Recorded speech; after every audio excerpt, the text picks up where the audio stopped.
And my calculations on this one that's been so stretched is it's going to be 54% the first crash. If that first crash happens, if they just slip that long, people will lose confidence in this market. Imagine if the S&P dropped, 54% in 2 months. You think anybody believe, oh, well, they'll just print money again, it'll come back. You will not see the market come back if it crashes that much. I will almost guarantee you that. You've been calling for this crash for quite a long time. In 2021, you were looking for it to happen in April, then in June. You've been wrong on those calls. Why are you certain now? Okay.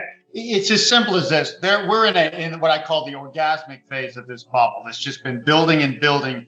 People have to realize since 2007, and I called that one 20 years before it happened, late 2007, baby boomers peaked in their spending. We had a peak in the stock market in late 2007, and we went into the first deep recession since the early 80s and the early 30s, okay, the Great Depression. And that's when the Federal Reserve and central bank just went nuts. We have printed more money in the last year and a half or so than all of the printing before this, and even, since 2008 and 9. I mean, just years and years of this. So they keep doing exponentially more. So they're just desperately keeping this bubble going. And when you get in this phase, there's no way to say, oh, it's going to happen this day or this month. I mean, I was able to predict the 2007 top because I could precisely determine within several months when the baby boom was going to peak and momentum was going to turn down. But this is just a bubble's going to go until it bursts. I'm now looking literally at chart patterns and things like that to see when this bubble looks like it's going to pop. And this looks like one of the times right here in December where it could top. If not that, it'll be early next year. After that, I'm going to be shocked if we do not see a downturn. So it's at the point where, to me, this is such an extreme bubble. If you're hanging in there to say, well, maybe it goes another 3 or 4 or 5 months, I'm like, get out. What my research does show 100% is that when a bubble like this bursts, you're going to see 40 to 50% crash in the first 2.5 months. And if you sit and wait for that, it'll happen before you're ready. And then you'll panic when that happens, and then it'll bounce, and then you'll look like a double idiot. So this is very tricky. And I think Baron Rothschild, the richest man of the 1800s in Europe, said, what is the secret to my success? I always got out a bit early. Okay, that's what I say.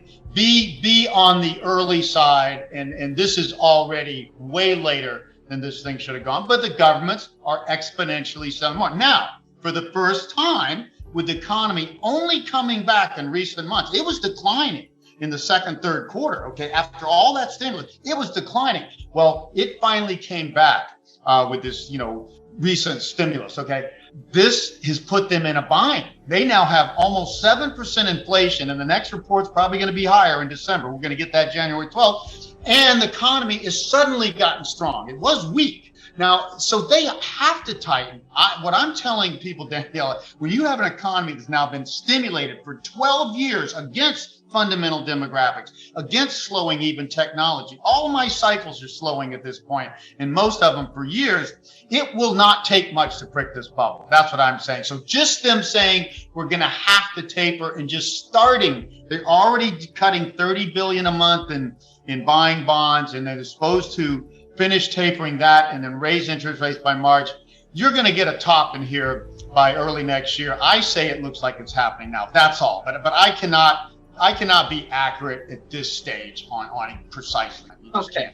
They just keep pumping it up, and the markets keep buying. I mean, at this stage, the market will only go down when something triggers that's big enough, or the last person gets in the stock market. And it's hard to tell which of those. But I think what typically happens, Danielle, and this has been every top in this, boom since the early 80s, when the stocks markets go up for about a decade, they usually get pricked when the interest rates, inflation starts to rise late in the boom, and the bond rate, the bond rates go up. Now, the big thing right now, which is extremely unusual, we have 6.8% inflation and rising, and the 10-year Treasury bond is yielding 1.4%.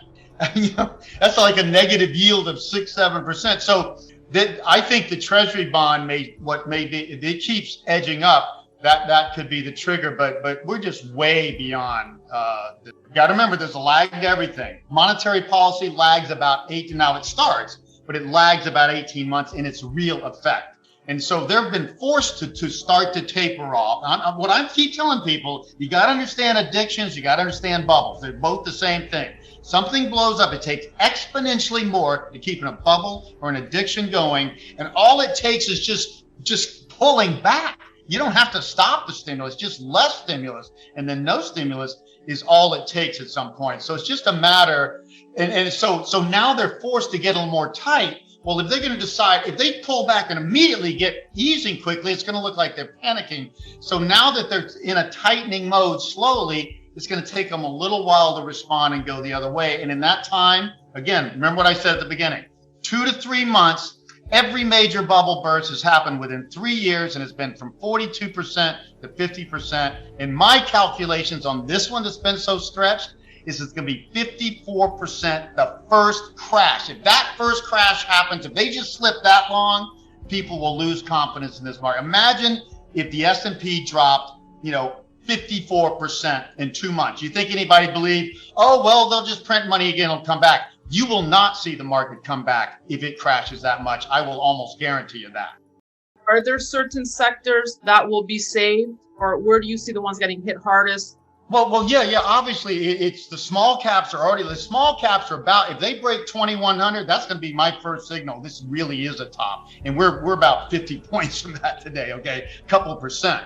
The small caps lead, and of course, the tech stocks follow. Those will be the ones hit the most. If you get, healthcare and defensive nations and consumer staples, of course, those are going to hold up better. But in a stock crash like this, after a major bubble, everything will go down, including utilities. It's just those sectors will go down 40 or 50%, and then the leading sectors will go down 70, 80, 90. So that's the difference. There is no safe place to hide.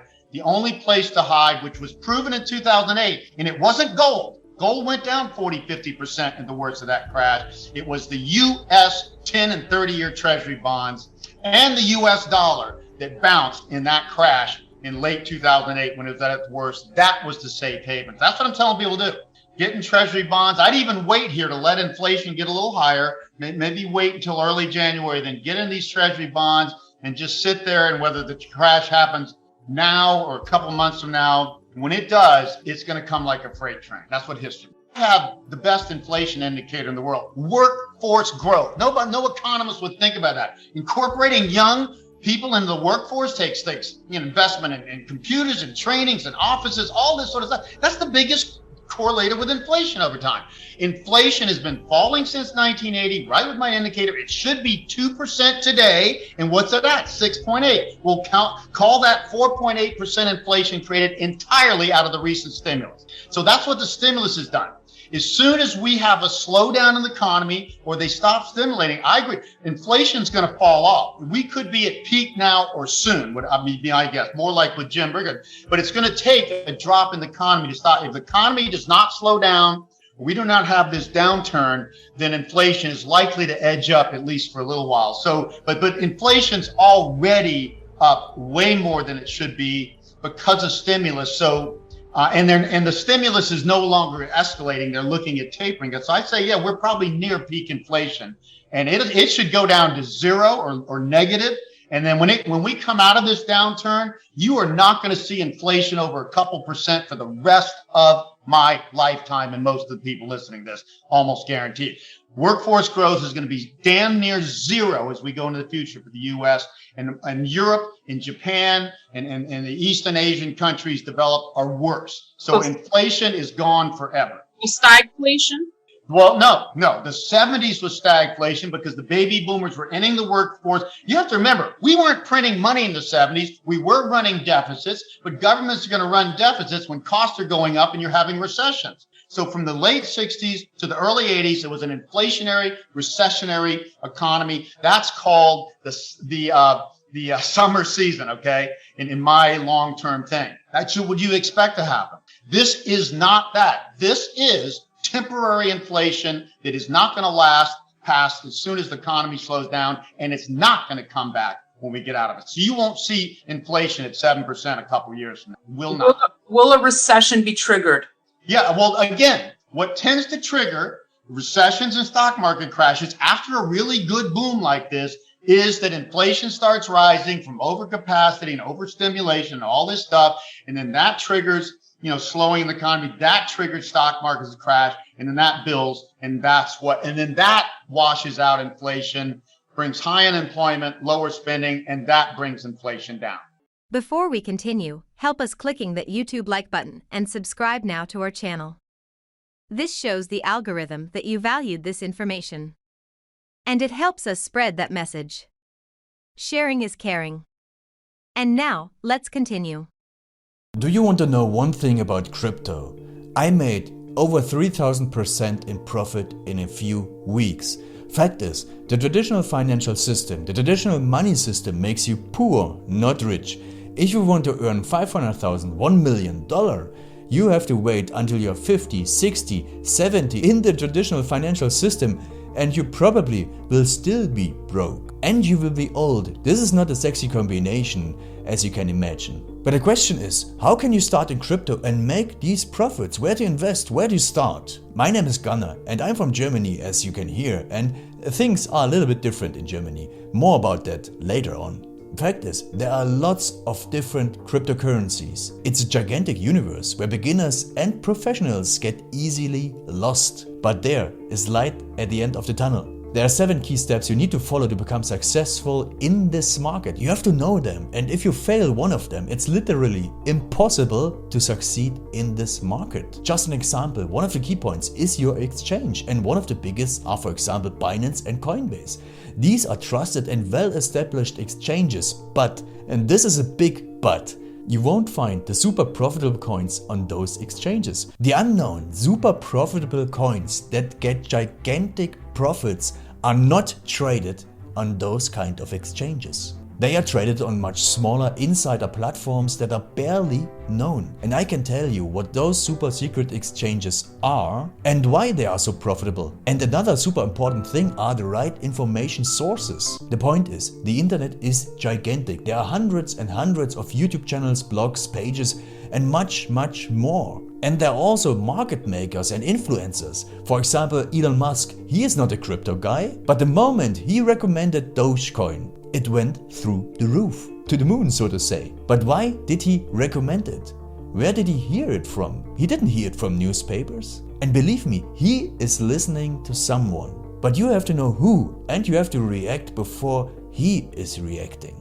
This is really, really important. And these are only 2 of the 7 steps you have to follow in order to be successful in crypto. And if you want to know all of these steps in much more detail, and if you want to have a comprehensive checklist, here's what you should do. There is a link below this video. Click on this link and you will get the opportunity to subscribe to my channel. Click on the link and you will see a video where I explain the next steps. So see you soon. Click on the link now. I'll see you there.